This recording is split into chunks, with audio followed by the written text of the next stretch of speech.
Hello, everybody, and welcome back to OMB Reviews. I am the critic who is a cynic, and welcome back to the Good Morning Asgard podcast, episode 34, where today we will be talking about Chris Pratt showing his true colors in a recent interview with, was it Men's Health? Where he says some interesting things that I definitely think contradict what many have used to defend him and defend his career and defend his questionably terrible films, and I think that it's something that we honestly we need to come clean and be honest about in general. So we'll talk about that today. Recent works by Chris Pratt, which I think really show his true colors as an actor and show that he is really not someone that I think we should support in the way that we have been supporting. Also, we'll talk about how Disney CEO Bob Chapek has received a contract extension. Because if anyone deserves a contract extension, it's the man who led Disney to under $100 a share and has seen and overseen and allowed people like Kathleen Kennedy and so many others to continue in their work of dismantling and destroying pretty much every single IP that Disney has under its thumb. We'll also have just some general movie talk discussions. I finally was able to watch The Adam Project yesterday. Gotta say, not a fan. Don't really quite see what other people saw in that film. The CGI was downright atrocious. Some of the worst CG I've seen in a very long time, in fact. So we'll talk about that also, and just some other general movie talk discussions. So anyway, thank you all very much for being here. Also, blessed Feast of Saints Peter and Paul. It is the Feast of Saints Peter and Paul, two of the most important of the apostles, as St. Paul himself was the apostle of the Gentiles, and St. Peter, of course, was the primary apostle, right? We talk about the primacy of Rome. We talk about the primacy of Peter. It all stems from binding and loosing the keys to the kingdom of heaven, amongst so many others, and so we commemorate them as martyrs today. So Saints Peter and Paul feast, which is why it is read in here as they were martyrs who died for the faith. Before getting any further, though, please make sure you smash that like button, light up that fire button if you're watching over on Odyssey. And thank you again for being here. Let's say hello to some people in the chat. We got Kyle Ewers. What's going on, Kyle? Yeah, he shows his true colors.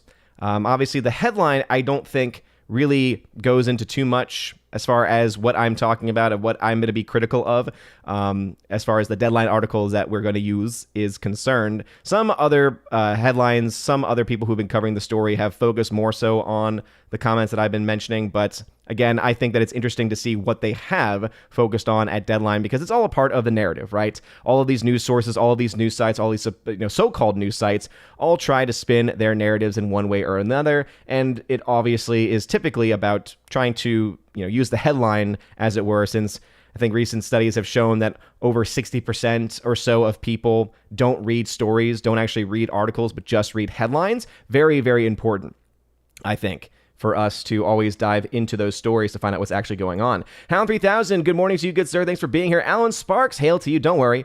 Very rarely do I let the FNT late start ever impact or affect me.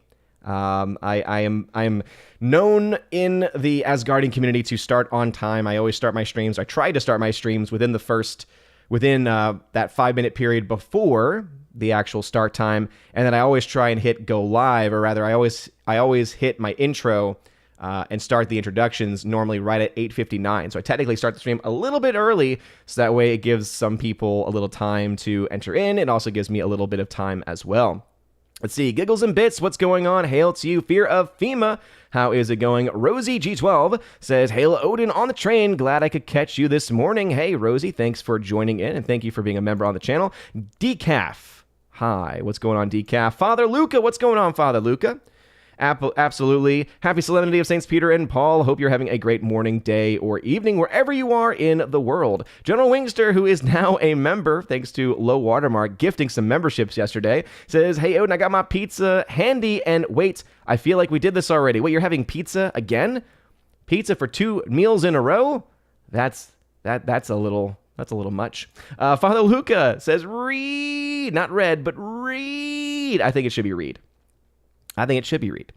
No, it's not bleeding. Candy T, what's going on, Candy T? Welcome back. Thanks for being a member on the channel. Glad to see you back in the chat. Super Omicron, what is going on? Hail to you.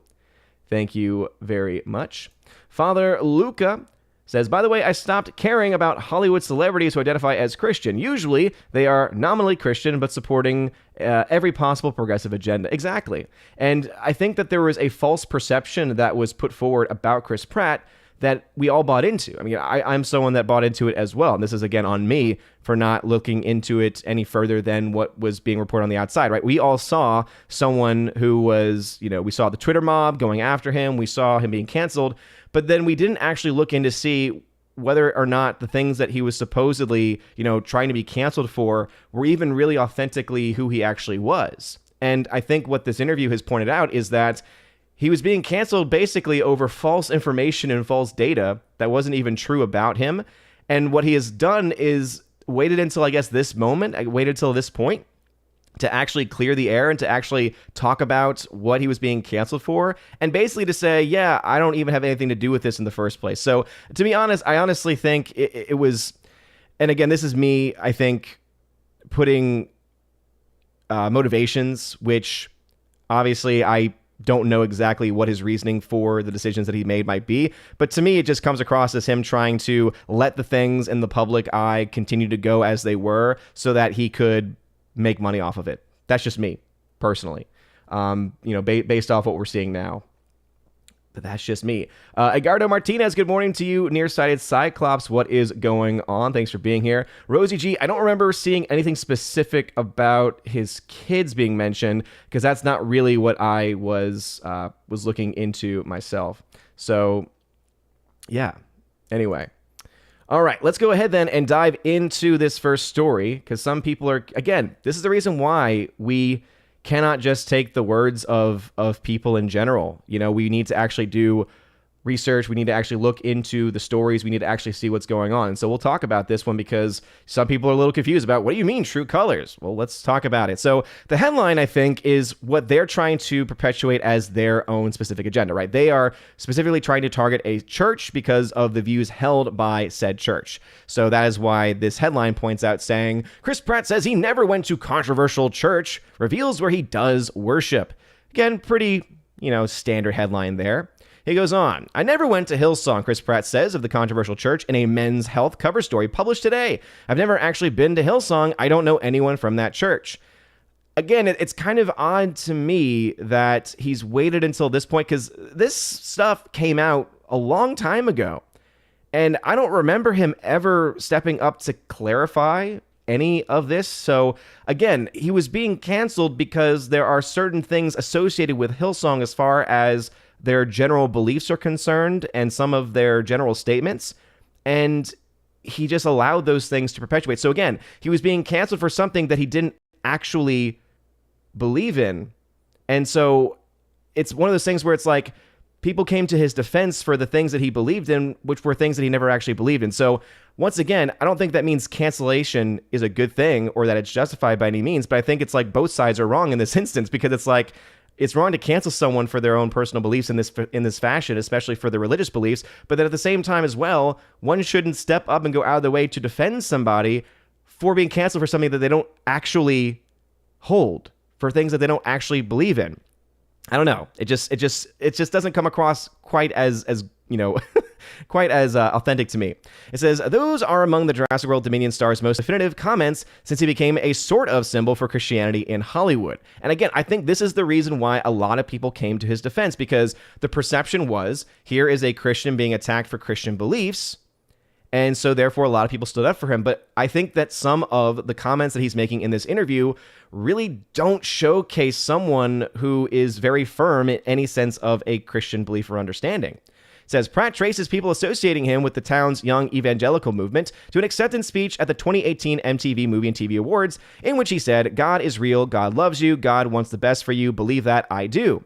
Perhaps the use of the word you and the command believe that I do were a little too evangelical for some. Pratt admits as much to Men's Health.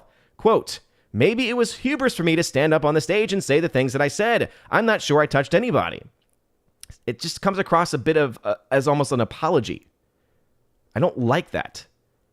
You shouldn't be apologizing for your faith or for saying the words, hey, God wants the best for you. God is real. God loves you.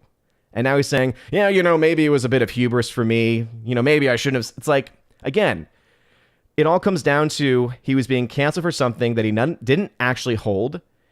And the people who were standing up for him were doing so based off of the premise that he was being canceled for a Christian belief and Christian understanding, when in reality, that's not actually the case. So it seems like he's almost backtracking on that speech in various ways. In 2019, after Pratt went on The Late Show and spoke with Stephen Colbert about his faith, Ellen Page, again, if she has legally changed her name to Elliot, I'm willing to call her Elliot, but she is still a female. So Elliot Page tweeted, oh, okay, but his church is infamously anti-LGBTQ, so maybe address that too. Now, what's interesting also about this story is that it makes Elliot Page, it makes her look really, really bad. As it says here, the Umbrella Academy actress then added, if you are a famous actor and you belong to an organization that hates a certain group of people, don't be surprised if someone simply wonders why it's not addressed. Being anti-LGBTQ, well, first off, where are all the other letters there, Elliot, is wrong. There aren't two sides. The damage it causes is severe. Full stop, sending love to all. While it's unclear if Page was referencing the scandal-plagued Hillsong Church, to which many prominent young Christians in Hollywood once belonged, the Twittersphere certainly took it that way. Hillsong was alleged to practice gay conversion therapy, which attempts to pray the gay away. The method is not based on medical or scientific evidence, according to the American Medical Association, which opposes its use. Well, here's the thing. Are we talking about someone who is being forced into therapy and forced to do something that they don't want to do, using various means and various methods? Or are we talking about someone who says, hey, I'm struggling with this and my faith doesn't coincide with it, and so maybe I want to actually talk to someone about it? Those are two very different things. So if the American Medical Association is talking against the first about, forced therapy, yeah, completely agree. No one should be forced to do anything. But if we're talking about someone who is just wanting to have a conversation because they are trying to figure out how their faith coincides with how they feel, I think that is completely legitimate. But I digress. Pratt responded on Instagram at the time. It has been recently suggested that I belong to a church which hates people and is infamously anti-LGBTQ. Nothing could be further from the truth. I go to a church that opens their doors to absolutely everyone. The Guardians of the Galaxy actor did not name Hillsong, and there's a good reason for that. He doesn't attend services there. So here's what's interesting is that he actually had already addressed this a long time ago. So during the wake of all of this, when she, Elliot Page, was calling him out for something that he didn't actually do in the first place, for a church that he did not actually attend. It's just something that I don't quite understand why he's been defended for as long as he has for something that he doesn't actually hold or believe. His Guardians director, James Gunn, came to Pratt's defense at the time and pointed out to Twitter critics that Pratt had never been confirmed to be a member of said reportedly anti-LGBTQ AIP+ church.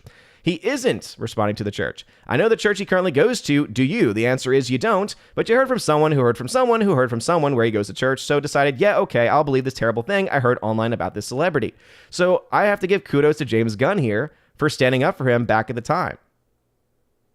Even though this was actually not as long ago as I thought it was going to be. This was back in April of 2022. Even though the speech came out in 2018. And I believe that the tweet from Elliot Page, from her, came out in 2019. Again, these timelines are very interesting to say the least.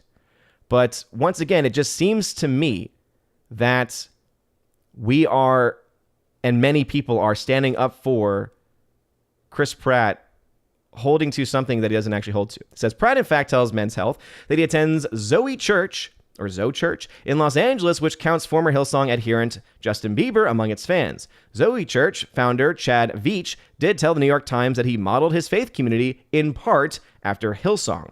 Pratt also says that while he attends services at Veach's church, he does not do so exclusively. As an example, the actor says he and wife Katherine Schwarzenegger baptized one of their children at a Catholic church, maybe, in Santa Monica, where she worshipped as a child. Besides, the star contends he's not actually a religious person. This is what gets me. Religion has been oppressive as F for a long time. I didn't know that I would would kind of become the face of religion when really I'm not a religious person. I think there's a distinction between being religious, adhering to the customs created by man, oftentimes appropriating the awe reserved for who I believe is a very real God, and using it to control people, take money from people, to abuse children, steal land, justify hatred, whatever it is. The evil that's in the heart of every single man has gloomed onto the back of religion and come along for the ride. So this, to me, is where he shows his true colors. Because it's one thing for someone to be spiritual, not religious. There's nothing wrong with that specifically, right? I'm not going to condemn somebody as, as an evil person for holding to something like that at all. But I do think that there has been this allowance by Pratt in certain instances to allow for this narrative to be built around him. And I think that it has been done, and it's been clear to me, at least based off of the numbers, to almost support financially his movie career, because he's become the standard bearer. He has become someone who has been associated with being canceled for a Christian belief, when in reality, he just says right here, religion is evil. And I have a lot of problems with that, specifically because it is a very myopic view. It is a very limited view of what religion actually is, and there's a lot of problems with the things that he mentions here, because you could say the same thing about politics, you could say the same thing about anything, especially when he's bringing up kids and stuff. It's like, okay, you want to talk about public school system? We could talk about public school system, where there are the exact same problems and issues, but we don't talk about that nearly as much. So again, being spiritual but not religious, that is a very common, most people, right? Most people hold to that view. Right? Most people hold to that view. And again, there's nothing wrong with him holding to this view. The issue that I have with it is that he's waiting for essentially his last big movie, Jurassic World Dominion, to have come out before he actually says something about the matter to clear things up. And also, it not only makes the people who try to cancel him look bad because they try to cancel him for something that he doesn't actually believe in, but I think it also makes the people that try to defend him from cancellation look bad, because many of the people who are motivated by trying to stop him from being canceled were people who were trying to back him because of thinking he was being canceled for being Christian. But again, we look to what's going on here, and I can't say I'm all that surprised. But it also, I think, is meant to and should be a moment for all of us, myself included. So again, I'm not shifting blame away from myself either in this, because this is something that I should have looked further into before I made any defense of him either. Because it seems pretty clear from this that from the, in the wake of the Elliot Page comments, when she made those comments, that he responded to it right away. We also, I think, look to this and we realize that he's been talking about this pretty straightforwardly for a while. And I think a lot of us, myself included, decided to either ignore it or to look over it. But anyway, let's get back into the chat. All right, let's see. Father Luca says, I got that one already. Thank you again for being here this morning. JQ76, hail to you. Thank you very much for being here. General Wingster, talking about his pizza, says, it's leftovers. Don't judge me. I, of course, will. Papa Cotty, what's going on? Thank you very much for being here. Not yet. What's going on? Well, I'm not very good at all. I'm not very good at all at any type of design or creative design whatsoever. This is a fault and a lacking that I've always known about myself. And so therefore, I do whatever I can do the fastest and easiest, which for me is doing what I do with my thumbnails. And also at this point, it's become just fun for me to do it because people get triggered by it. And at the same time, it also makes me very distinct from anyone else, because if anyone subscribed to me, if they look and see any videos in their sub feed, they're going to know, oh, there's a new video from Odin. So, Geek Truth, what's going on? Hail to you. Thank you very much for being here. And yeah, absolutely. Kyle Ewers, I think absolutely he's doing this. And I think this is also really, it's that last comment, right, when he's kind of just being very, again, negative and opposed to religion itself. And again, he has a right to hold that position, but I think that it's kind of slapping the face of a lot of people who supported him when they were trying to cancel him for beliefs that he never actually held. Again, that I think is the nuance here that I'm trying to really get at. in this way. And then also when he was backtracking in the very beginning, was like, maybe it was hubris for me to stand up on the stage and say things that I said. I'm not sure that I touched anybody, right? Basically backtracking on his comments. And yeah, I think absolutely, Kyle. I think he's doing it to, maybe he's doing it for his kids, perhaps. But I honestly think that a lot of it probably has to do with him trying to, salvage his career. Probably, I think his publicist or his manager said, hey, maybe you should finally, now that your last big film, Jurassic World Dominion's been released, and, all of the conservative Christians who've been supporting you are, finally have, bought everything hook, line, and sinker to go see your movie. Maybe now you could actually clear things up a little bit for your future of your career. I don't know.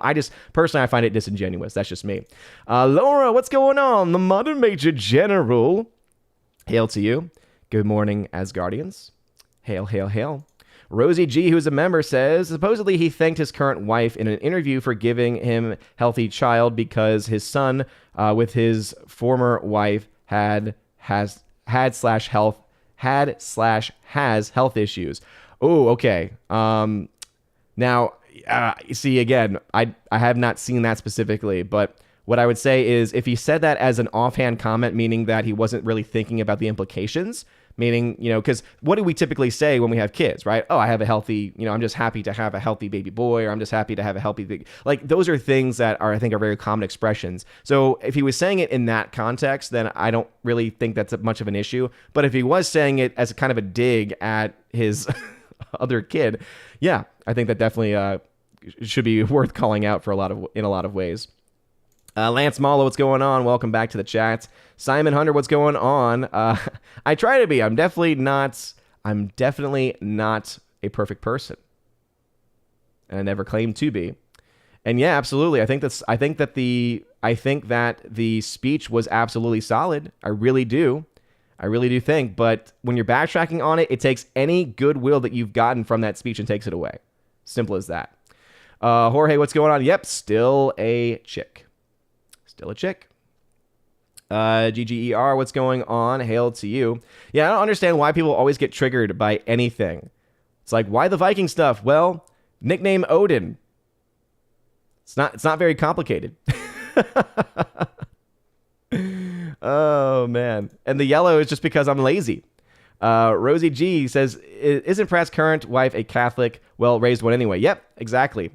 And one of their kids has been baptized in the Catholic faith. And that's, again, something I don't obviously know what his wife is doing, because an obligation that she has as the Catholic spouse is to raise that child in the Catholic faith. But again, this isn't that surprising, because this is something that's very commonplace in today's world, where especially if you're a celebrity, if you just want to, be a casual Catholic, you're allowed to do so. Right? As you're a celebrity, you could say, oh, wait, you haven't been living your Catholic faith for a long time. You haven't been going to Mass every Sunday. You haven't been going to confession. You haven't been doing anything. Oh, yeah, sure. Go ahead. We'll go ahead and again, it's ridiculous. Oh, man. All right. Let's see. Nearsighted Cyclops. Taddy say, do you think this is a reaction to the Less Than Stellar Dinosaur movie performance? Yeah, Nearsighted Cyclops. Honestly, what I think it is that the movie's made its money, right? Because we say less than stellar, and yet I don't think, right? I do not think that the movie is doing poorly. I mean, let's just be honest. The movie's made its money back. It is making is making huge profit margins, making huge profit gains. Is it getting to $1 billion like I thought it had the potential to do? No. Right? We've seen some pretty big drops because the film wasn't good. But I think a lot of people went to go see it because they had in their head this image of Chris Pratt, which I'm just pointing out I don't think is actually true or based in reality. And I don't think that it can really be hidden at this point anymore. Rosie G says, I think the spiritual but not religious is just a lazy person's cop-out. Oh, absolutely. I really do. Again, that's not to call out anyone specifically who might hold to that position at all. I don't want to isolate or alienate anybody in the chat specifically who might hold to that specific viewpoint. But I do think that for some people it can be, Rosie. I absolutely think for some people it can be, right? They want to have the faith, they want to have the spiritual connection, but they don't want to have any of the baggage that comes along with specific religious belief. And also it gives people an out to say, well, I'm spiritual and I believe, but I get to determine what I get to, or, what set of rules I get to follow, basically. People who like to do that cafeteria style Christianity, where it's like, oh, well, Jesus said this and I like this, and so I'm going to stick to this one. But, what? I don't like when he talks about this, and so I'm not going to stick to that at all. That type of thing. I think that that's very common. Let's see. Father Luca says, gonna be surprised. I don't like the forgetfulness concerning religion. Religion is a virtue belonging to justice to give God what is due to him, shown especially in worship. Amen, Father. Amen. Absolutely. And it's something that's been unfortunately lost because people have this concept in their minds, these connections that they make with religion, where they have, I think, a lot of false perceptions about it. Right? They view religion in a very simplistic way where they say it's just a specific set of rules that I adhere to. It's like, well, no. Maybe in certain cases it can be. Maybe some religions can be. But when I think of Christianity, when I think about the founding of Christ's church in Christ upon the rock, which is Peter, Christ's words, not mine, I look to that and I have to think to myself, okay, we got to take this seriously, right? Religion's therefore, in this specific instance, not just another set of rules, but rather the actual words of Christ himself. And I think that that is something that we absolutely need to understand in a much more nuanced way. As you see right here, right, of this understanding that religion truly is a virtue. Because even people who are religious or who are spiritual doesn't necessarily mean that they are virtuous. That's the other important thing to point out here, right? Because two things can be true at once. Are there bad people who have or hold to or adhere to a specific set of religious beliefs or adhere to a certain religion specifically? Absolutely, right? Religious people can be bad too because guess what? They are still human beings. But I think that the distinction that Father Luca and what I would probably hold to as well is that what we're called to is not just simply to be religious, meaning I associate with X or I associate with Y, but rather to actually embrace it as virtue. Basically, what that means is to use our mind, our intellect, to assent to, using our will, using our mind, to assent to the will of God, to put the will of God before our very own. Because I have a lot of opinions, I have a lot of things that I enjoy, I have a lot of things that I'm drawn to, and yet I have to always remind myself, and I'm not always great at this because I'm human and I'm imperfect, that I cannot allow my will to subvert or take over the will of God. Anyway, Father Luca adding in again, I meant concerning the virtue of religion. Absolutely. Douglas Ernst, what's going on? Thank you for the $2 super chat. Says, I'm going to mess you up if I ever see you, Odin. Is that a threat, Douglas? Why are you threatening me? Why? What have I done to merit those kinds of words? But thank you for the money. It's like, I'm going to give you money so that I could tell you something that I could have posted in the chat. Oh, my goodness. God bless you, Douglas. Praying for you.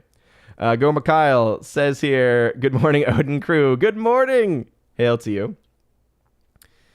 Let's see. Laura, I always appreciate Laura's comments, especially because me and Laura are always able to have some really good discussions when it comes to religion, when it comes to morality in general. And I always appreciate her takes on these.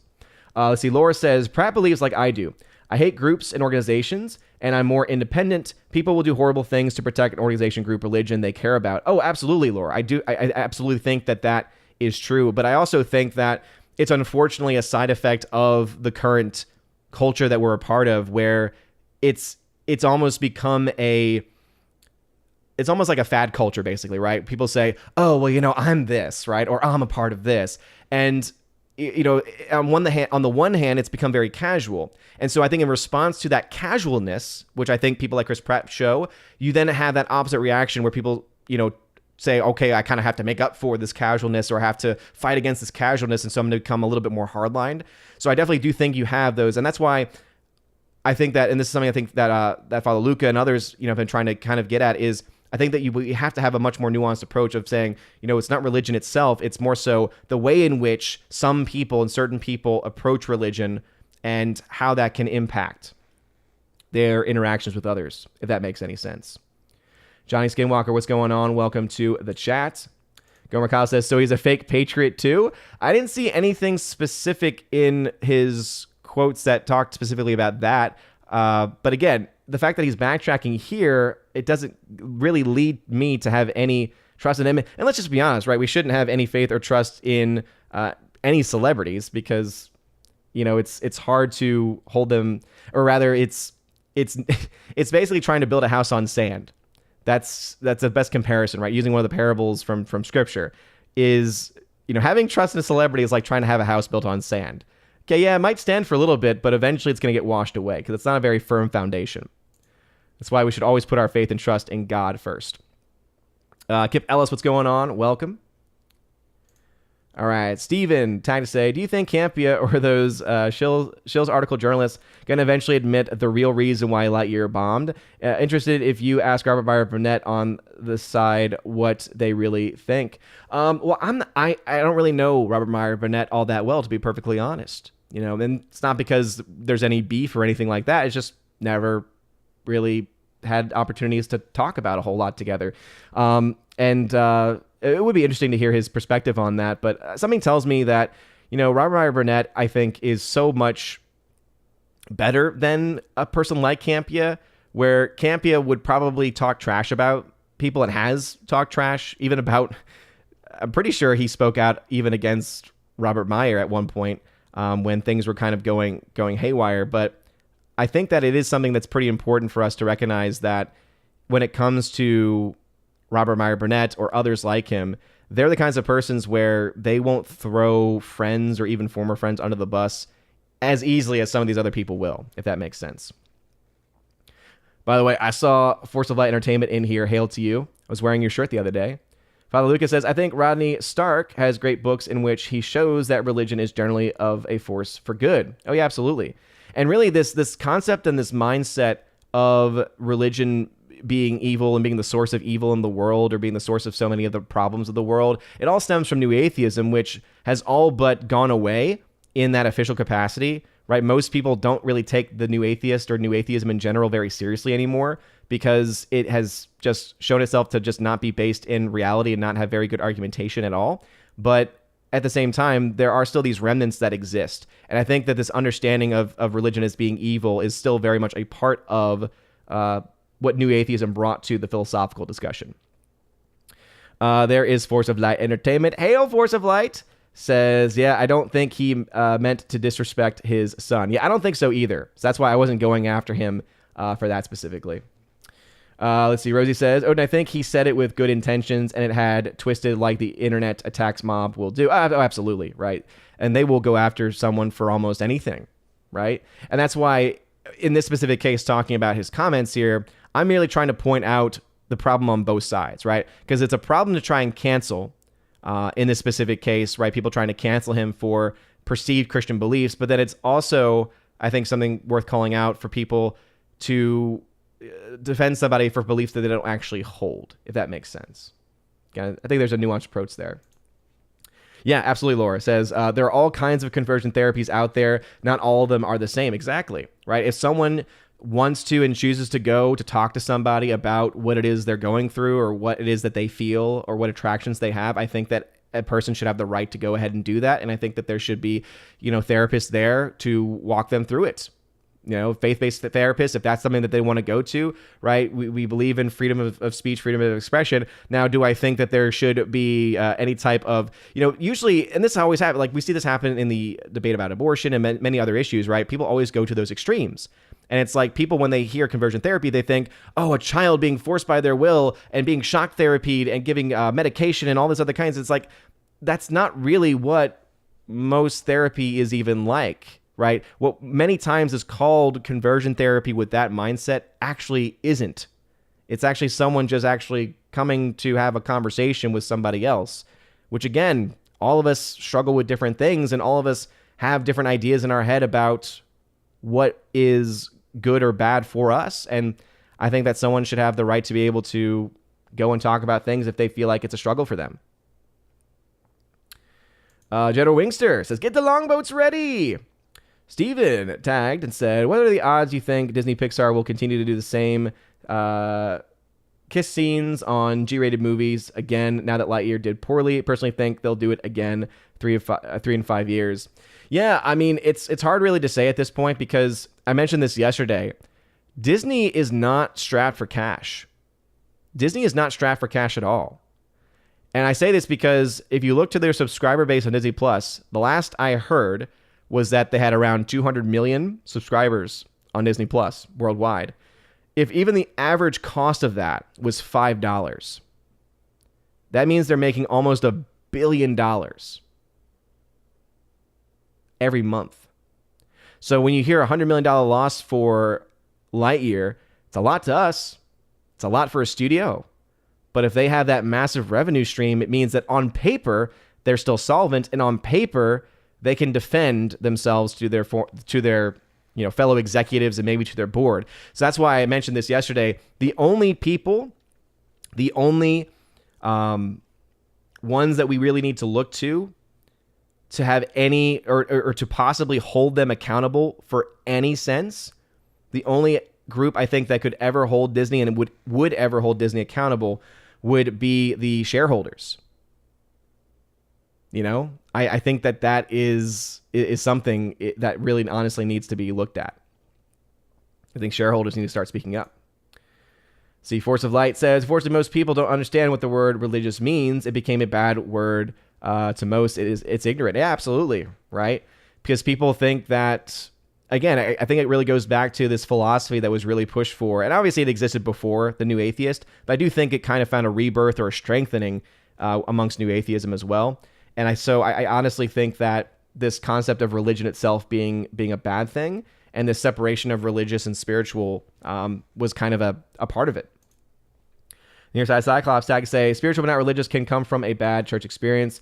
Happens more often than one would think, especially if you have to move often. Find a good church, then get deployed. Yeah, I mean, obviously, when it comes to those that serve in the military, I can only imagine what's going on with that. But that's the reason why, when I look to churches, if you want to find a consistent church experience, and again, this is just coming from me as a practicing Catholic, finding a Catholic church that has a Latin Mass to me is the only real way to find any sense of consistency. Because if you look to Protestant churches, literally every single church is different, every single one of them.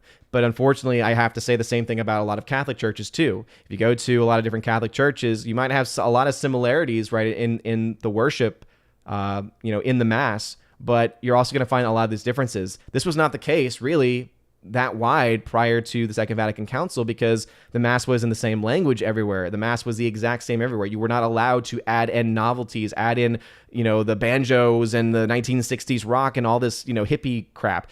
You weren't able to do that. You weren't allowed to do that. It was liturgical abuse, and I honestly believe it still is a liturgical abuse to do that. But it's something where if you want any sense of consistency in religion, the only way I personally see that, again, this is just coming from my own experience as a Catholic, is if you have a church that has a Latin Mass, you're pretty much guaranteed. I have not found a Latin Mass parish.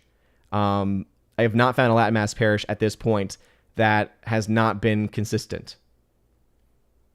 That's just my own experience. Orange Eye Reviews, hail to you, saying, dropping in for a bit, going live after you. Hail to you, good sir. Aussie ASMR, what's going on? Says, my Hindi beliefs mean I cannot judge you for your religion, but celebrate that you have religion. They love of which is above is the same as Christian grace. I don't know necessarily if it's the same in that perspective, because when it comes to grace, grace is defined as a gift from God, just any gift from God. So grace takes many different forms, right? There are sacramental graces, for instance, graces that are specific to the sacraments. There are other kinds of graces that exist too, that we can receive through prayer, that we can receive through different liturgical actions, for instance. So praying the Liturgy of the Hours, reading scripture, etc. There's graces attached to those as well. So I don't know necessarily if it's the same, but maybe that description helped break that down a bit. Papakati says, I have a problem with any religion saying that their way is the only way to salvation, be it Catholic, Church of Christ, Muslim, Hindu. Well, here's the thing, though, is I understand why people would have a problem with that. I totally understand why people would have a problem with it. And yet, when we talk about truth, this is something that we talk about a lot when it comes to reality, right? When it comes to the recent, trans issue, for instance, right? We talk about, well, it's not your truth or my truth. There is the truth. Well, if there is truth and religions claim to uphold the truth, one of them's got to be true. They can't all be true. And so that's the reason why, for me at least, when I look at the Catholic faith, and the church has consistently from the very beginning of its existence over 2,000 years ago held, because Christ himself says, I am the way, the truth, and the life. He never says, I'm one of the ways, I'm one of the truths, I'm one of the lives. No, he says, I am the way, the truth, the life. And so, again, there can only be one truth. There can be a variety of opinions, but there can only be one truth. So either religion is merely an opinion, or it is the truth. And I think that most people of faith would not feel comfortable saying that their faith, that their religion is just an opinion. It would be my guess. I know that I'm personally not. That doesn't mean that I hate anybody, by the way. Force Light Entertainment says the whole I'm spiritual, not religious thing is non-descriptive. It's like you are a witch or a Christian. How do you know that she is a witch? I don't know why my brain immediately went to Monty Python. Because she looks like one. It's like, no, I only look like one because they dressed me like one. You dressed her up like this. No. Okay, a bit. She's got a wart. Maybe the nose. The nose and the hat, but she's a witch. Sorry. It's one of those movies where once I start quoting it, I can't stop. Demanjanai, what's going on? Welcome back. Papa Kati coming in to tag to say, is there a difference between celebrities and politicians? Can we trust any of them? That's a great question. I don't think so. I think that the line has been so blurred over the last 10 years especially. I mean, it's been longer than that, but really the last 10 years, it's really ramped up since 2012, where there's been this crossover between celebrity and politics. To me, and I talk about this too with my Oscars journey, right? I used to be very into the Oscars, right? I used to be into the Oscars, follow it, all this stuff. But the moment where I said, okay, I'm done, right? The moment where I'm like, okay, I can't do this anymore was when I believe it was Michelle or Barack Obama who by video call announced the Best Picture winner. I was like, all right, this is such a combination and coalescence of politics and culture, politics and celebrity. I was like, okay, I'm done. I can't. And I think that we look to all of this. We look to everything that's been going on. And we have to look back at that event, I think, to say, yeah, there really isn't a lot of differences between celebrities and politicians anymore at this point. Miss Martin Muses, what's going on? Says, that is not Doug. What? Mike Jackson says, since people are 50 to 75% water, of course, they are shaky, squishy foundation. Hey, that's a good shout. Are you saying that we're made of sand? Input latency, what's going on? Tag to say, is it possible to prove a negative? If not, how can someone prove that God does not exist? Yeah, I mean, I guess one could say, well, burden of proof mindset. For me, I always go to, and this is something I always bring up with my kids as well, right, when I'm teaching throughout the year. I always start off with God's existence. And I know that seems like a simplistic thing. It's like, shouldn't that be something you cover in the very early stages of Catholic education, early stages of any religious education? Yeah. But I can't talk about morality.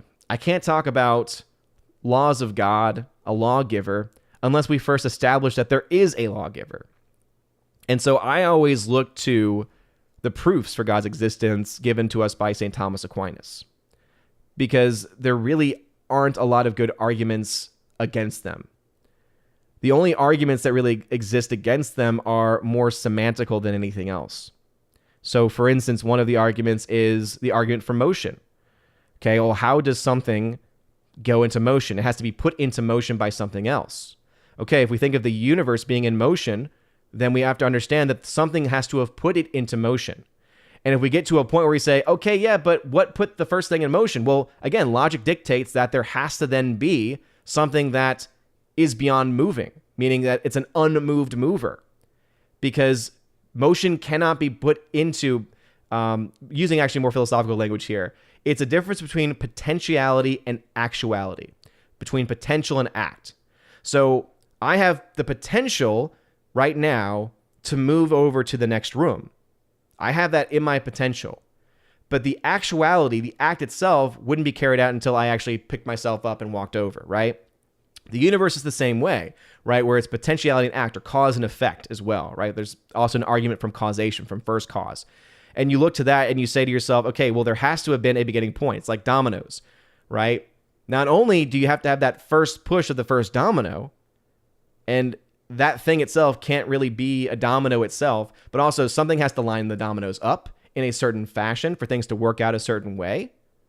And the thing that puts everything into motion itself cannot itself be moved either. General Wingster, who's a member, says, New Atheism is just idiot kids trying to rebel against their boomer parents. Well, actually, it's interesting because the New Atheist movement came to prominence out of 9/11.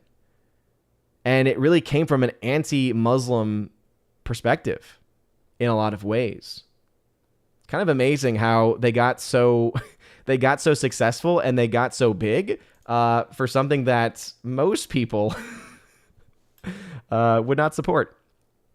Let's see. Gary Banjo Sandwich Worthington says, the public eye is watching and judging constantly. If you say it, you have to own it. Yeah, absolutely, Gary Banjo Sandwich.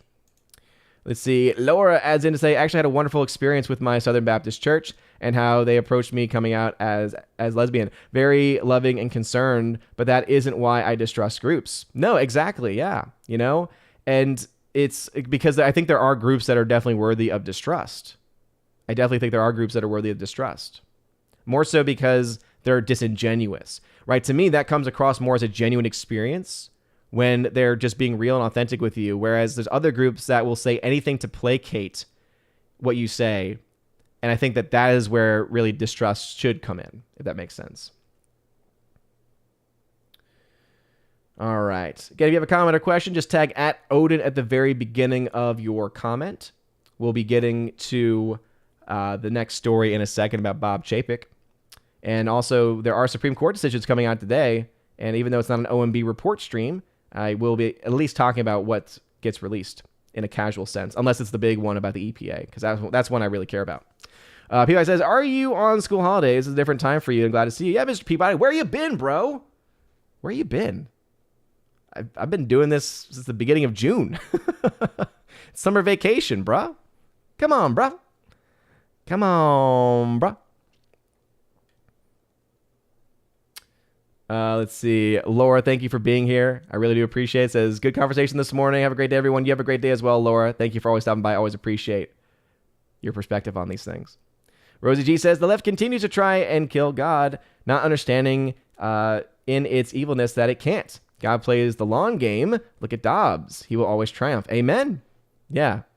It's not really coincidence that Dobbs was ruled upon, that Roe v. Wade was overturned on the feast of the Sacred Heart of Jesus, which also happens to be the feast of the nativity of John the Baptist, the birth of John the Baptist. Stephen Tag say, if Disney were to make season 2 Kenobi, I feel like it will bomb like Boba Fett show, only because we are all majority let down by season 1. How do you do season 2 if there's even being made? Well, I think right now the rumors are that it is being made because the numbers apparently for the season finale were high enough for them to justify it. Because again, going back to their numbers, they're making almost $1 billion from that service every single month. You know, you look to similar numbers coming out of HBO Max as well, right? You look to Warner Brothers, they're losing money on tons of films. They were one of the, Disney and Warner Brothers both lost tons of money on their movies, but they made a lot of that back in their, they made a lot of their money back in their streaming services. So it allows them just to go on and on and on. Input latency says, did you just say etc.? It's etc. How dare you, input latency? How dare you? Dark Shadow Logan, what's going on? Jose Contreras, what's going on? Hail to you. Input latency, then tag say, oh, right. Good morning, I think. I forgot to open with that. Yeah, calling me out first thing. K-Man, what's going on, brother? Morning all, just stopping through to say, hey, so I haven't been online much. Hope you're all doing well. Have a great day. You have a great day as well, good sir. Steven, another tag, says, your thoughts on Warner Brothers leaving out Flash to be any part of the DC Comic-Con? How do you think they'll handle it? How would you handle it? I'm sure Ezra gonna be fire for sure now. Here's the thing, is I honestly think they have gone so far in the direction of protecting Ezra Miller and through their project of The Flash that I don't think that they're gonna stop it. I really don't. So if I had to guess what they're going to do, they might fire him. I think they've already kind of hinted or at least maybe announced, I remember someone covering this, that they weren't going to have him as the Flash in any future projects, but that doesn't mean that they're going to take him out of the Flash completely. And I don't think that they would. Obviously, I don't know how far along in production they are in that movie, but I think that's going to be a pretty major indicator. If it was me, I would have taken care of things much more quickly. When there was already video of him pushing someone to the ground, I would have said, yeah, you need help. And it wouldn't be a, nope, you're done, get out of here. It would be like, no, you're out of here because you need help. Let's get you help. But Hollywood doesn't care about that. They don't care about the well-being of their actors. They don't care about the well-being of these people. And it's sad. It's really sick. Let's see. Father Luca coming in with some Latin here. Says, Quinque Vie. Actually, again, I know Latin from Latin Mass, but I don't know that one. Rosie G, hail to you. Have a great day. Thanks for stopping by this morning. Will Gentry, what's going on? Thank you very much. Appreciate it. Force of Light Entertainment says, there is more that points to the existence of God than not. It's really not even close. Yeah. Father Luca comes in to say, new atheist Dawkins, Hitchens, Dennett are like old ones, but the old ones, Marx, Nietzsche, and Weber, are more intelligent, even though wrong concerning God and religion. I think, Father Luca, that's actually a really great point, is that they're standing on the shoulders of giants, because even though I vehemently disagree with and criticize the works of Marx or Nietzsche, I look to them and I say, at least they're coming from a philosophical framework, whereas Dawkins, Hitchens, Dennett are coming more so from an emotional standpoint in their general argumentation. Sebastian, what's going on? Welcome. Steve-O, what's going on? Mr. Peabody, thanks for tagging, saying, well, in the middle of winter here in Aussies, never understand American spring break. Well, it's not spring break, it's summer break. There's a huge difference. Spring break is like a week. Summer break is a couple of months. So the months of June and July are our summer months, and then we go back to school in August through May. Resident Moonhowler, who is now a member thanks to the generosity of Low Watermark last night, tagged to say, do you attend a Dawson TLM or one of the societies like FSSP or SSPX? I attend a Dawson TLM. However, I hope and pray for the day we have an FSSP parish. I would love for there to be one nearby. Unfortunately, the nearest one is almost 2 hours away. There was a time when things were a little rough, where there were some questions about the mass at the diocesan parish that I was going to. And so I ended up driving for almost a month. I ended up driving about an hour and a half down to, it is also a diocesan church, but it's a strictly 1962 missal diocesan church in Huntsville, Alabama. And that's about an hour and a half plus drive for me. So I was doing that one actually for a while. And actually I liked it. I didn't mind it because it meant I had to get up a little bit earlier. And I think that is actually a great way to start the day, getting up just a little bit earlier, being able to spend more time in prayer, was able to listen to podcasts on the drive, listen to scripture. Actually I learned how to pray the rosary in Latin, or at least the Our Father and Hail Marys in Latin by those drives. So yeah. Oh man. Oh boy. Mike Jackson tagged to say, ex cetera, a former cetera. Exactly. Did Odin just say ex cetera? It's et cetera. I know that. I just don't always speak so good. I don't always speak so good. Oh, Sebastian. Sebastian is a member too. Sorry, Sebastian. He says, let's see. What do you think will be the next $1 billion movie? Hail to you. Let's see. I think Love and Thunder has a chance. I don't think a very good chance. That's just my own personal opinion. But it has a chance nonetheless. I wouldn't be surprised if it goes the route of somewhere between Doctor Strange and Jurassic World Dominion. It wouldn't surprise me. Because one of the things that Disney has relied upon in the past for their MCU hits has been China. And for many reasons, Thor Love and Thunder not going to be released in China. By the way, I don't know why, but in my head, I just realized I've been scratching my head for a long time. And then that brought my mind, this is my ADD, that brought my mind immediately to Star Wars. Star Wars, the prequels, when there's that random sequence where they show Yoda rubbing his head. And it's like, that's my brain, everybody. That's how it works. But for the next $1 billion film, there could be more than this, but the only one that I have in my head right now at the moment is Avatar. I don't want it to, but I think it will. Let's see. Got that one already, but I want to get back to Sebastian's comment since he is a member. He doesn't have to tag. Says, what are some great pizza moments in movies? I think the greatest is Spider-Man, hands down. Greatest has to be Spider-Man. There's no getting back. Pizza time. Sebastian then says, what movies should be shown in school? I think that's, you mean what specific films? That depends on what you're teaching. For me, I show The Passion of Christ every year. And that one's even now, it's crazy to me that that's now actually becoming a controversial film to show in a classroom, in a Catholic school. Because to me, that's one of, if not the best portrayals of the Passion of Christ. It's a hard watch for many people, but it's amazing too that I hear from my students, last year was the first year I really heard it. But last year was the first year. So I think the generation is finally starting to catch up, where there's a lot more sensitive kids coming up through the ranks. Because last year was the first year where I actually had students tell me that they thought the Passion was more barbaric, or it was more intense, more bloody, disturbing than a lot of the horror films that they've been watching recently.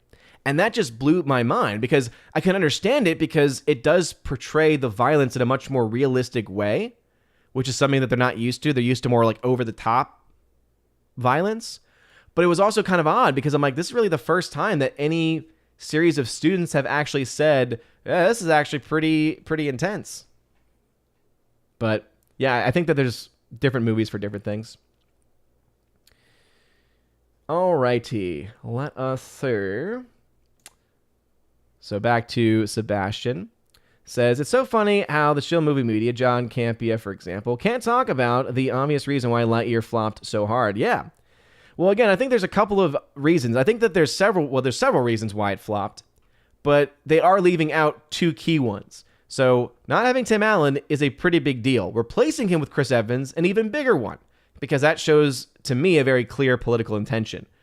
And then you have to add in the fact that, well, they also kind of went out of their way to speak up about, hey, yeah, we've got this awesome sequence in the movie that's pro-LGBTQ plus AIP. And it's like, they make such a big deal out of these things, and people say, why do you make a big deal out of it? It's like, if they just had it in the movie, I'm sure that a lot of people would probably just not even know that it was there, because they either wouldn't be seeing it anyway, or they wouldn't really notice it because it'd fly by so quickly. But when they make a big deal out of it, and they make a big deal out of pushing it, hey, people are going to talk about it. Kirzilla, what's going on? Thank you for being a member on the channel. Appreciate you. Papakati says, looks like Odin has taken a hammer blow to the right side of his head. Yes. As it should be. General Winkster, who's a member, says, oh, let's be real, the atheist true crime is pineapple on pizza. In these times, we need strongmen like Judge Dankula leading the charge. Amen, brother. Judge Dankula for president. Judge Dankula to be an actual real Supreme Court justice. That'd be amazing. Yes, that's the next thing. The Supreme Court's actually about to release opinions today. I wish that they would have a random opinion that has nothing to do with any court case that they saw. And it's just like a statement from the court saying, we as the court declare and define that pineapple on pizza is unconstitutional. That would just make my day. Let's see. Mr. Peabody says, I know I have been out of the loop, but did you think the Batman was worse than eating soap? Not that bad, but definitely not great. I had given the film like a B-, I think. Again, there were actually a lot of parts of it that I liked. There were a lot of parts of it that I didn't like. It's a film that, as time has gone on, it definitely hasn't aged well. Gomer Kai, who's a member, says, normies like the new Star Wars, and unfortunately the normies are taking over because we've stopped watching it because it's trash. Yeah, but here's the problem is that even a lot of the normies are starting to say, yeah, you know what? I don't really care about this anymore. You know, even they are starting to wake up a little bit. You know? Let's see. Father Lucas says, not Weber, but Feuerbach. I was talking nonsense. I'm sure that no one else caught that, Father Luca. I'm glad you did, though. See, Steven Tax say, you going to the Vegas trip with these gamers? In August, I'm going today for UFC event. Do you watch UFC? If so, what's your favorite fight? I do not watch UFC. I'm not an MMA person, just not into it at all. And I am not going to that event because school starts. First week of August, we have meetings, and then we typically start school that first Friday. We start pretty early. But also we get lots of breaks throughout the year too. But yeah. Father Luca, I assume that you were going to do this. I appreciate it. Say, Quinque Via means the 5 ways. Ah, okay. I should have figured that out. I feel so stupid now. Because now that you say that, I'm like, actually, that makes complete sense. Because Quinque and then Via. Yeah. I'm an idiot. Referred to the 5 ways of Thomas for the existence of God. Seems so obvious now. Jonah Wingster says, someone should tell Mr. Peabody is Australia. Someone should tell Mr. Peabody in Australia that Australia is fake. No, it's not fake. It's just upside down, all right? It's just upside down.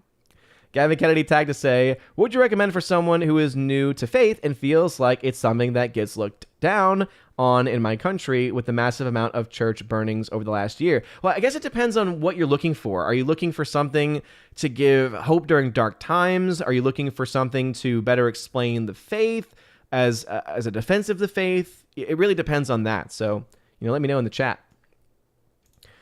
See, Sebastian tagged to say, it's so funny how the shill movie media can talk about the obvious reasons why Lightyear flopped so hard. John Campy, for example. Yeah. Bruce tagged to say, hail Odin, sorry, I've been online messing around for over an hour. I never received a live stream notice. I'm sorry to hear that. I try to put that stuff on social media, but I don't think I ever did the tag on the Discord. I took the @everyone away from the Discord because it also posts to Twitter, and I'm sure there's someone who actually owns the @everyone account. There is one Supreme Court case that's out now, Oklahoma versus Castro Huerta. It was about child neglect. It says the decision that was originally held, federal government and the state have concurrent jurisdiction to prosecute crimes committed by non-Indians against Indians in Indian country. Interesting. It says Kavanaugh delivered the opinion. Roberts, Thomas, Alito, Barrett joined. Gorsuch filed dissent, in which Breyer, Sotomayor, and Kagan joined. Interesting. It's, again, a weird mix of people. Says, we conclude that the federal government and the state have concurrent jurisdiction to prosecute crimes committed by non-Indians against Indians in Indian territory. I don't really have a dog in that fight, so that actually makes sense to me. If anyone's wondering, what are you talking about? So I have also a politics news channel called the OMB Report, and we have been doing a lot of coverage of these Supreme Court decisions that have been coming out. And obviously the biggest one was last Friday, but they actually still have about 4 or 5 decisions yet to come out. And so they're releasing them today, and I think they're going to release all of the decisions that they have left today. But there's only one case that I really have a lot of interest in, and that's basically over the power of what power does the EPA have. All right, let's see. Bruce, I say, how about Pizza the Hut from Spaceballs? Oh my goodness, yes, Bruce, that's a good shout. Pizza the Hut. Well, if it's a Lone Star and his sidekick, Puke. That's barf.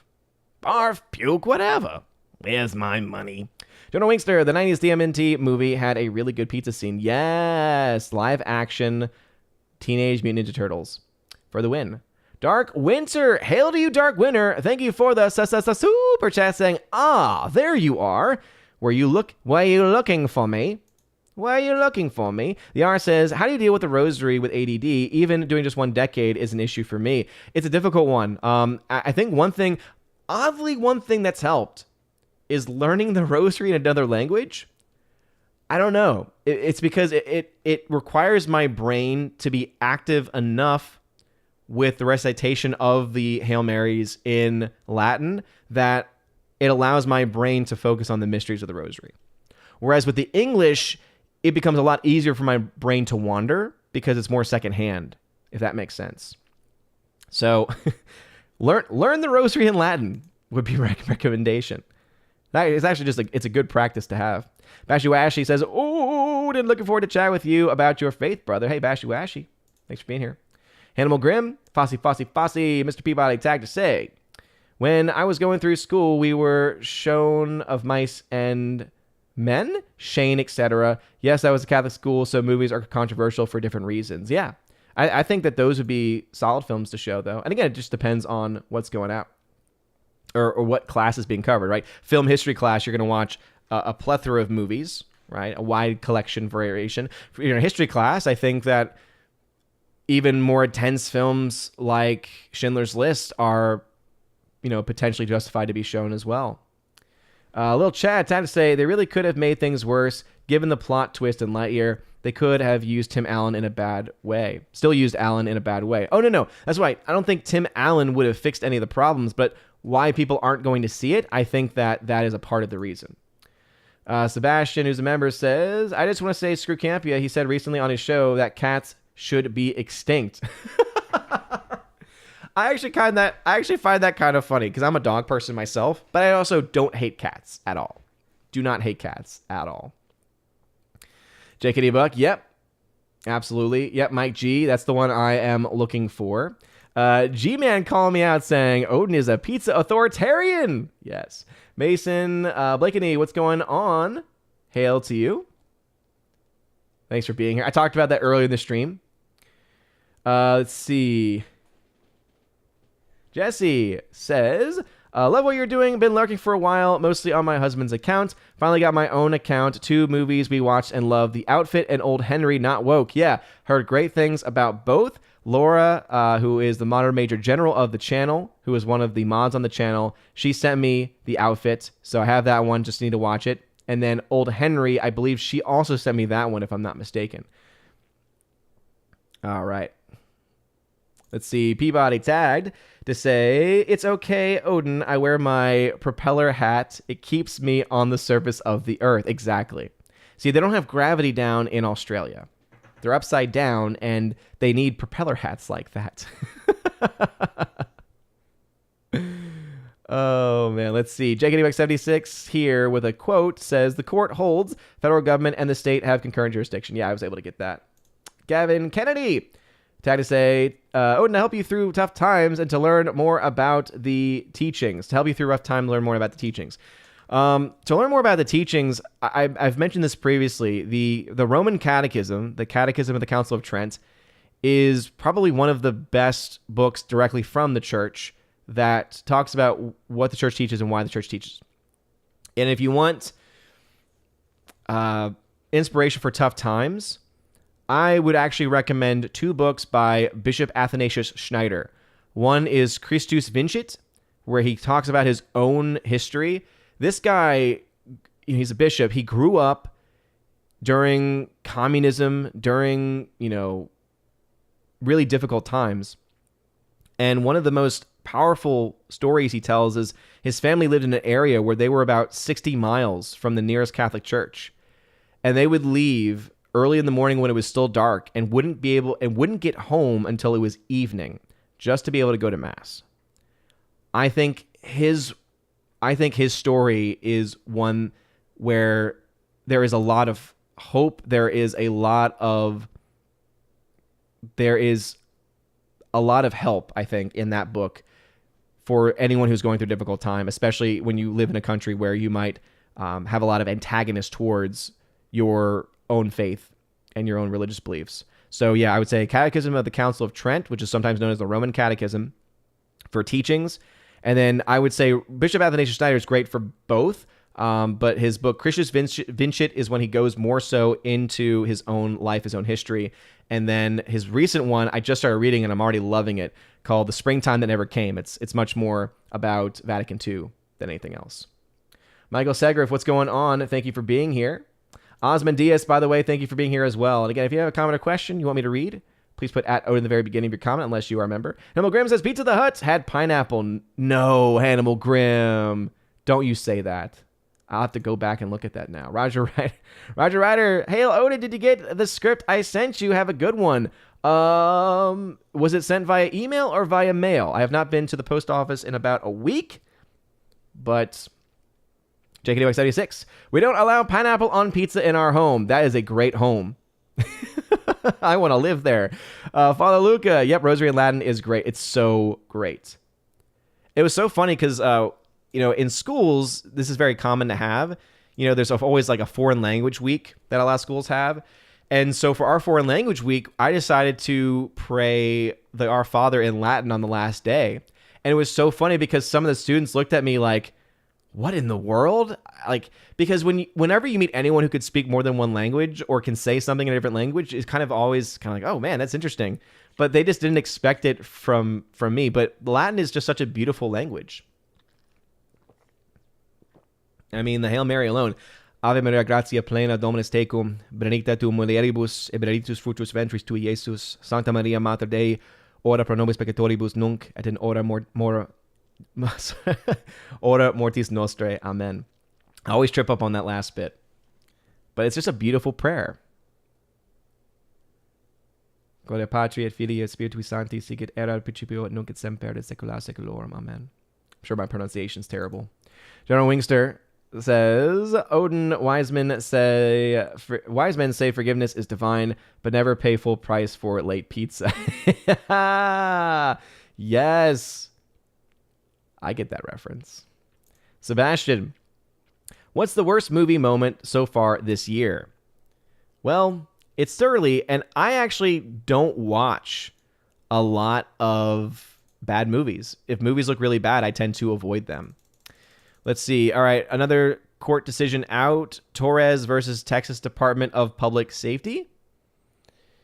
Let's see whose decision this was.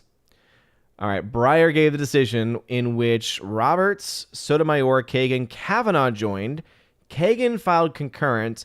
Thomas filed dissent, in which Alito, Gorsuch, and Barrett joined. Ugh, okay. So Kavanaugh joined, and Roberts joined the liberal wing, as they're often known. See, Constitution vests in Congress the power to raise and support armies, to provide and maintain a navy. Pursuant to that authority, Congress enacted federal law that gives returning veterans the right to reclaim their prior jobs with state employers and authorizes suits if those employers refuse to accommodate them. In our view, this case asks whether states may invoke sovereign immunity as a legal defense to block such suits. In our view, they cannot.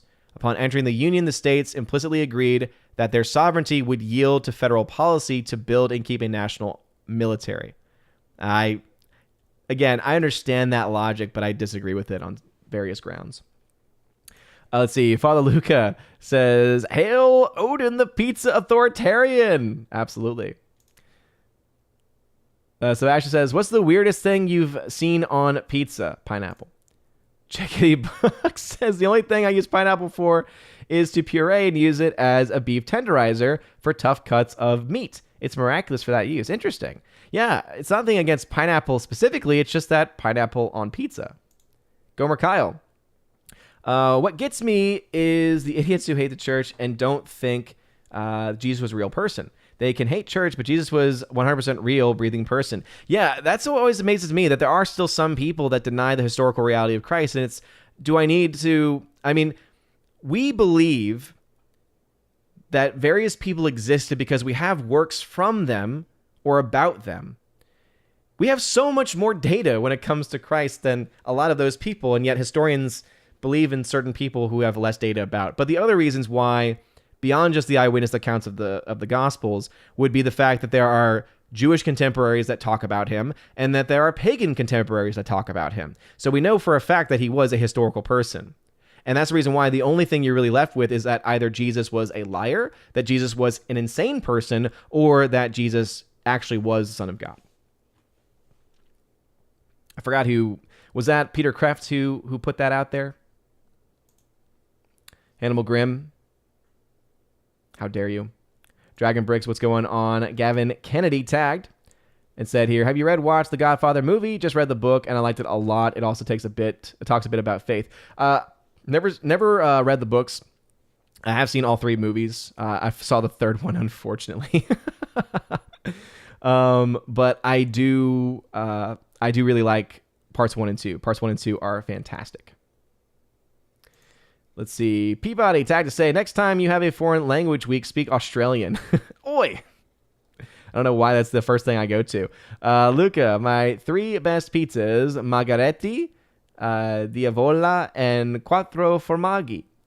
Lived in Rome for 5 years and ate some great pizza there. Nice. I prefer Domino's. Pepperoni. I'm a simple guy. I'm a simple man. There's also a pizza chain that I guess it would be national, and it has a really good, it's called the Pepperoni Magnifico, one of the most fake names, but it has what's called, I think it's Old World pepperoni, the really small pepperonis. I didn't know it was called Old World, but apparently it is. So it has both the small peps and the regular size peps, and it is just, it is delicioso. It is delicioso. Alice McCarthy, what's going on, brother? How's it going? Small break in between physical therapy, doing the walking machine again today. Dude, you've been doing awesome, brother. Keep it up. Been praying for you. See, Steven says, for someone who speaks Latin, can you speak other languages? If not, have you potential to learn Italian, Spanish, French due to the roots vocabulary? Plus, have you read the Latin Bible? I've not read the Bible in Latin specifically, so my knowledge of Latin is various prayers in the Latin Mass and a couple of other prayers that can be said outside of Mass, like the Ave Maria, for instance. But it is rather limited. It is rather limited. I wish I knew a lot more, but that's about my stop. I did take Spanish for about 10 years. So it's a language that I could read a website or a paper or an article and probably understand a lot of what's being said, but I've never been very good at speaking it. It was never my strong suit. Philly to Hobbit Allen, thank you very much for the ice cream donation. Appreciate it. Jacob by 76. If you put a rough cut of beef in puree pineapple, it's a 90-minute max soak. Nice. Father Luca says, for all those Jesuit mysticists, there is a great atheistic blog, History for Atheists. There you go. Calling out the Jesuits. Bruce says the military ruling would directly apply to called up National Guard and Reserve, knowing their state federal job will be there when they return. Yeah. So as I mentioned, I think the logic that was being used in the argument from the very little that I read of it is what I would take issue with. Because on paper, I agree that we should take care of our servicemen and women for sure. But then at the same time, you're asking, in this case, are we talking here about a private, so their state federal job? Okay. So if they have a state or federal job, it's forcing them to maintain that job. That makes a little bit more sense than if it was a private group. Let's see. Father Luca says the Jesus trilemma is from C.S. Lewis' Mere Christianity, if I remember correctly. Maybe, okay, that would actually make a lot of sense. I wouldn't be surprised if I heard it from Peter Kreeft, who probably was quoting from C.S. Lewis. Let's see, JKW76, whenever someone says Jesus of Nazareth didn't exist, I usually fire back with, did Socrates exist? And the smart ones know where I'm going and therefore shut up. Exactly. Right, yeah, one of the things that people bring up is, well, Jesus never wrote anything down. Yeah, neither did Socrates. But we know from his student and then from his student's student about him that he exists, what his thoughts were. And that's what's amazing to me, right? And that's actually a great analogy, JKD Buck, right?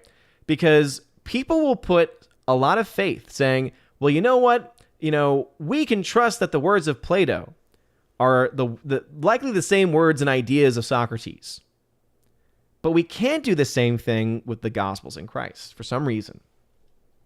Weird how that works, right? Especially when you have even more reason to actually trust in the words of Scripture, because the Jewish people were very oral tradition, oral culture, where they were known for having great memories because they passed things down specifically through that and didn't write a lot of stuff down, especially right away. It's a good shout. Marcos, yes, Jose. I was tip of my tongue was forgetting the name. Marcos Pizza has the pepperoni magnifico. Let's see. Papacati says, who said there's only one way to salvation other than the religions arguing theirs being the one? So, wait, I got confused on that one. So, again, what from my Catholic faith, right, from the Catholic perspective, we look to the words of Christ saying, I am the way, the truth, the life, right? I am the way, the truth, the life. One. Christ himself even says, I wish for all them to be one. And so, therefore, we look to that and we understand then that there is only one Christian faith, only one faith in Christ. But then also, too, if we take any other religion and we look at how other religions claim truth, right, claim to be based in truth, well, here's the thing. If we're talking about truth, there can only be one truth. That was what we're trying to get at earlier. I don't know if that was what you were bringing back or not. JKD Buck, okay, I did not know that. It was not initially on their schedule. So have they added it? Because right now, on their website, they do not have tomorrow is not listed as an opinion day. So I would not be surprised if they were able to get or try to get all of their opinions out today. Then again, we're supposed to have gotten another opinion at this point, and it doesn't look like they've released it. Let me see what... Maybe they've announced it, but they haven't put it on their actual website, on their actual calendar yet. Could absolutely be the case.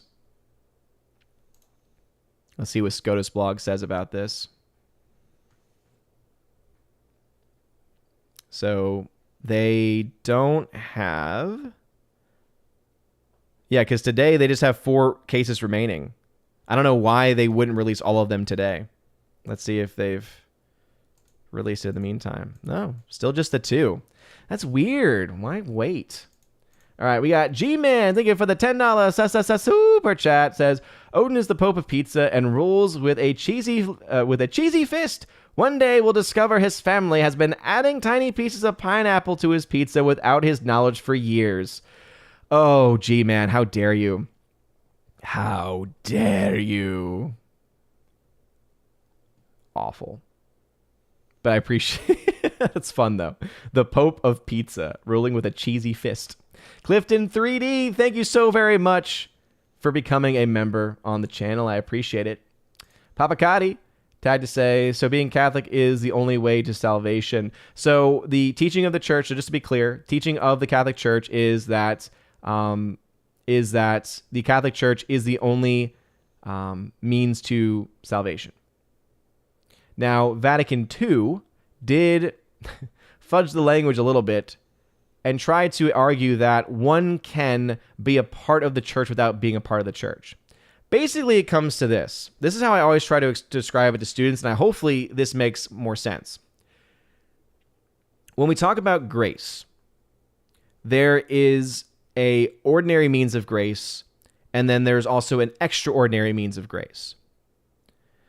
So, as far as the only ordinary means of salvation, because we know receiving baptism, there are specific graces attached to it. Going to confession when one has committed mortal sin, there are certain graces attached to it. The only ordinary means of salvation, therefore, would be through the church that Christ himself established, which is the Catholic faith.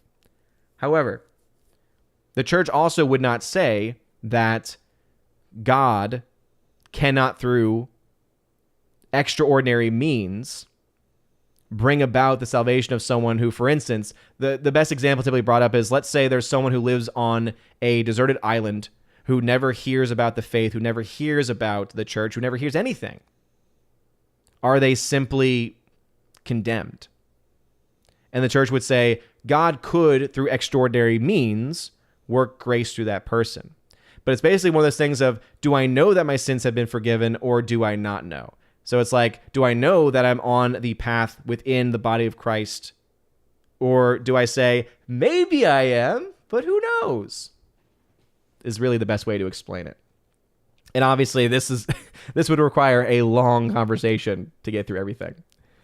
Let's see. Super fan Adam Shawhan says, hello, good to see you. 5-hour stream on last AW pay-per-view. Last night, hope all is going well for you and family. Hey, I hope all is going well for you.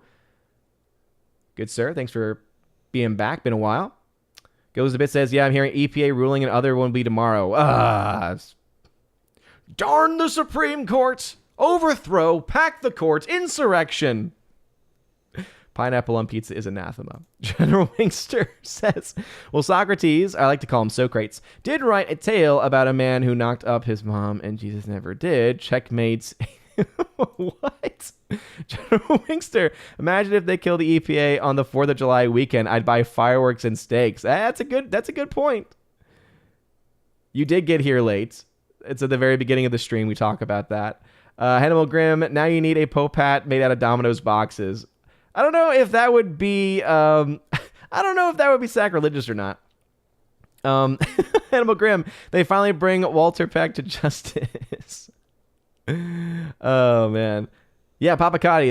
That's the other thing that's often brought up too, right? Babies before christening. So within Catholic theological discussion, there's an understanding that baptism is necessary for salvation, and as babies who die before baptism do not have the direct grace of baptism, there's really two general thoughts, and both are allowed. The church, to my knowledge, and Father Luca, correct me if I'm wrong on this, but to my knowledge, the church has not ruled that one is correct over the other.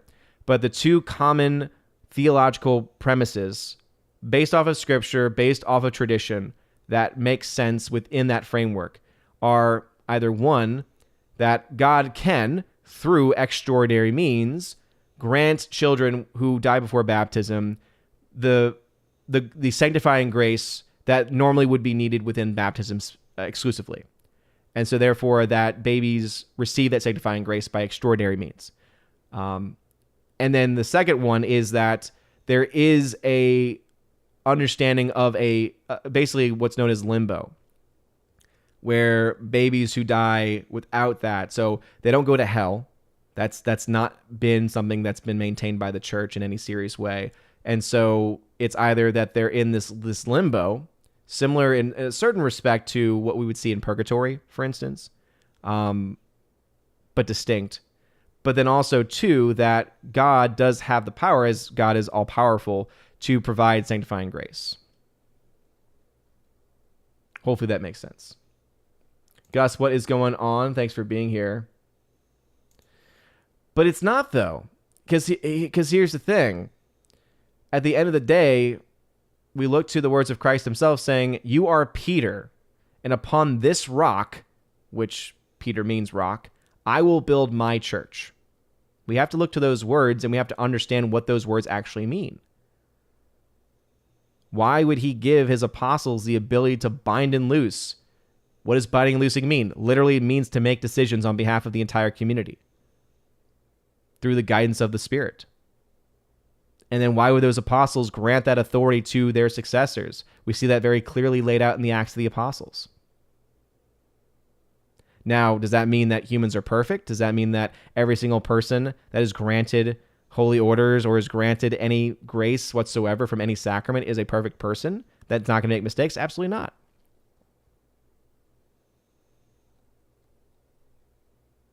And JK Buck, I would too. As I mentioned, those are the two theological premises, and I tend to go more so with that one about children who die before receiving baptism, that they receive through an extraordinary means of grace, sanctifying grace. That's where I more find myself, because it makes the most sense to me.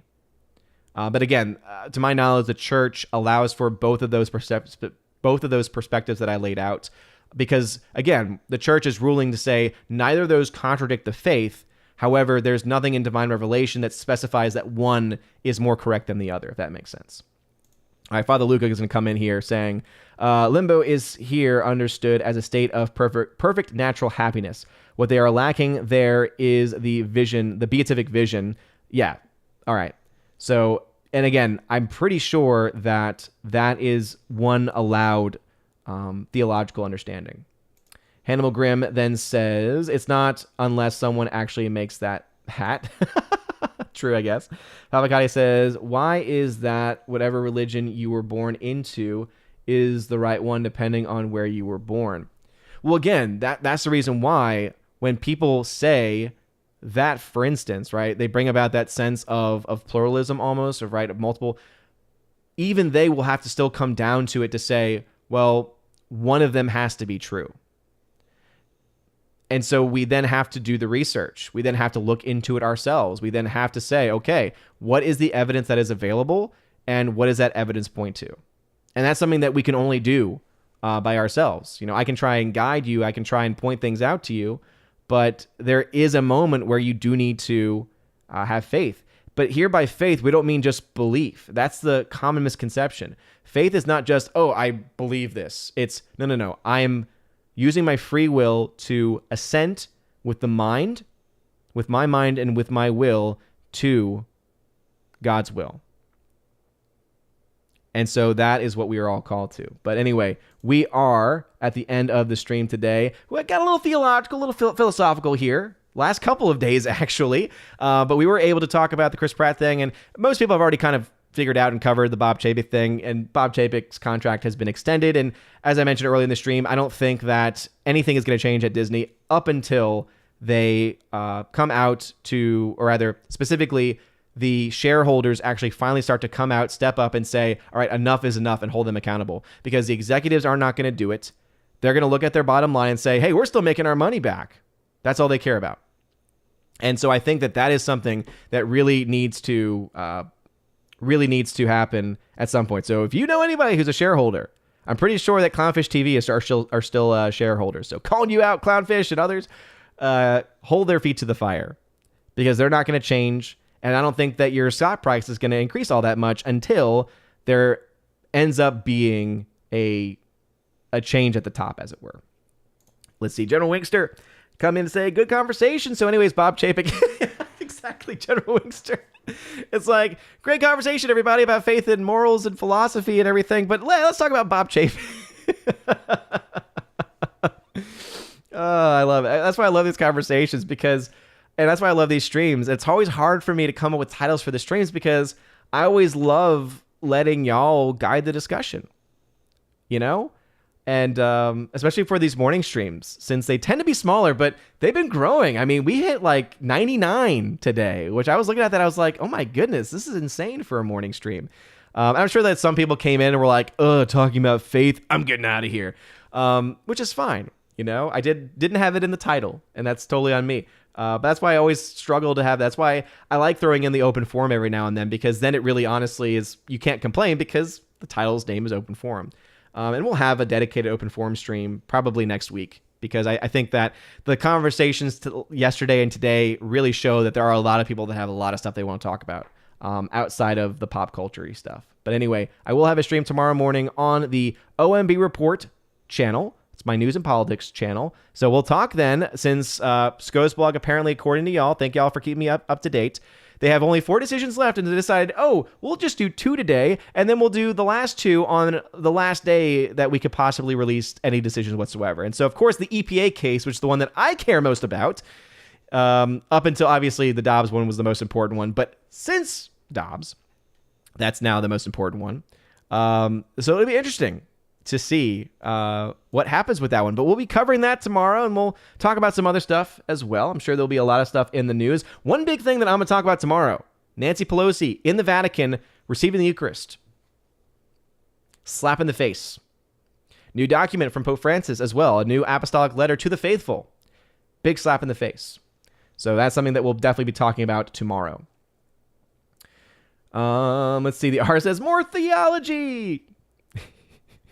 And yeah, I totally agree, Father Luca. Absolutely. Never too much. Papa Cotty, hey, thank you so much, man, for your questions. I like these questions. That's one of the things the reason why I love teaching what I teach is because sometimes, especially for younger people, for teenagers, sometimes they have the best questions. Because especially when they're getting to that age of junior, senior year, they start to have questions about their faith. They start to question things. And I'm like, this is something that I was told, and it's something that I don't think I was told enough, or I wasn't told earlier in my life when I should have been. It's not wrong to ask questions. Never be afraid to ask questions. Because we shouldn't ever have a blind faith, because that's not what true faith is. As I mentioned, true faith is to use the mind, the intellect, and the will to assent to the will of God. That's what true faith is. Anyone who has faith or belief and it's blind, it's not real faith. So asking questions is such an important part of that faith journey, because we have to ask questions so that we can use our mind, use our intellect to work through those questions, to work through their solutions, to work through their problems, and to be able to pull it up from there. Candy T, thank you for being in the chat. I really do appreciate it. Curzilla, God bless you. Thank you for being here. Osmondias, you've been active in the chat, dude. So if you ever have a comment or a question that you want me to read, just put that at Odin at the beginning, man, and I will be happy to read some of those comments. But let's see. G-Man, thank you again for being in the chat.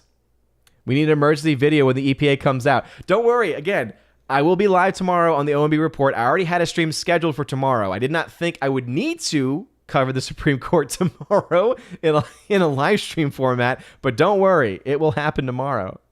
Let's see. Gomer Kyle says, as Church of Christ, I know we have lots of disagreements, but Church of God, Baptist, yeah, I get along better with you. Oh, man. No, they're not yet. They, again, the decisions are still being released. There's going to be 2 more decisions tomorrow. It's ridiculous. Jenna Wingster, got to laugh. It's a good day. It's a great day. It really is. Father Lucas says, new restrictions on Damascene Gregorian liturgy. Nancy Pelosi receiving communion in the Vatican. Nothing new under the sun. Oh, I didn't hear about the restrictions on, or is that what you call the Latin Mass? Is that what you call the Latin Mass? That's an interesting name. I've never heard that before, actually. Unknown. Do you teach at a Catholic school, and what grade? Yeah, Catholic educator. I teach juniors. Cato the Elder. You have to go back to the very beginning of the stream, dude. You came in at the end. Let's see, Father Luca. Once again, great conversation. Hey, thank you for being here. J.K.D. Buck, who is a member, says, I'd pay money to travel with Clarence Thomas in his RV. Dude, that was an awesome picture of him in the RV. So, yeah, I think that maybe they are on actual physical vacation, maybe, but there are decisions still coming out, if that makes any sense. Let's see. Potheed. Absolutely, we'll be praying for her, and I'll end the stream with a prayer. Let's see, Tommy, thank you for being here. Says, thank you, Ode, for sharing your faith. So many criticize the Catholic Church, criticize what they incorrectly think is the church. Yeah, I believe, isn't that Archbishop Fulton Sheen? Isn't that Archbishop Fulton Sheen? I use that quote in my class because it's true. Many people criticize what they think to believe the Catholic Church. But anyway, yes, absolutely. So Pat, definitely going to be praying for your mom. At her heart surgery. Hope that she recovers well. Hope the surgery went well as well. But yeah, we'll go ahead and we'll pray for her. We'll do an Our Father in Latin. So in nomine Patri et Filii et Spiritui Sancti. Amen. Pater noster qui es in celis, sanctificetur nomen tuum, adveniat regnum tuum, fiat voluntas tua, sicut in cielo et in terra.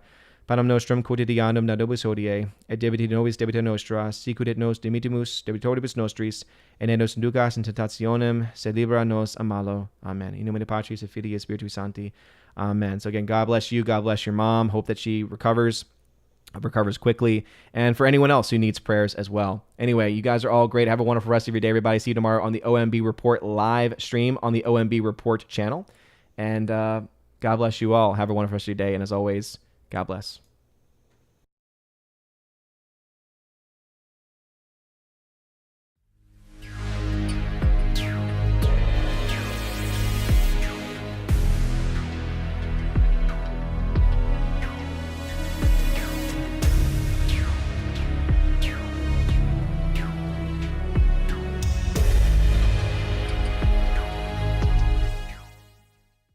And now for a huge special shout out to my June Keeper of the Bifrost and Chosen of Valhalla level members: Brandon, let's go Brandon, Christopher Bowman, Garrett Searles, Hymir Irie Hymason, Jeff Toon, Joe Horn, Jonathan Carney, Laura, the Modern Major General Story, Father Luca, Mike Jackson, for the win, Mad Mitch Dunaway, or in Chat Reviews. Make sure to check out his YouTube channel. He just hit 1,000 subscribers. Rosetta Allen, check out her YouTube channel as well. Stan Andrian, Miss Martin Muses, check out her YouTube channel. And also, of course, the amazing Tina B, Empress of the Universe. Check out her YouTube channel, especially her show, Soup to Nuts, that she does with the amazing Stephanie B. Thank y'all very much for supporting me over on Patreon. And a huge shout out to all of my subscribers as well over on Subscribestar at these levels: Matt 317, Storm Tracker, the R, Fast Reaction, Mr. Roy, and also, of course, J-Rod, the Beer Guru, and ZK-Man. You guys are amazing. And a last shout out to my locals members.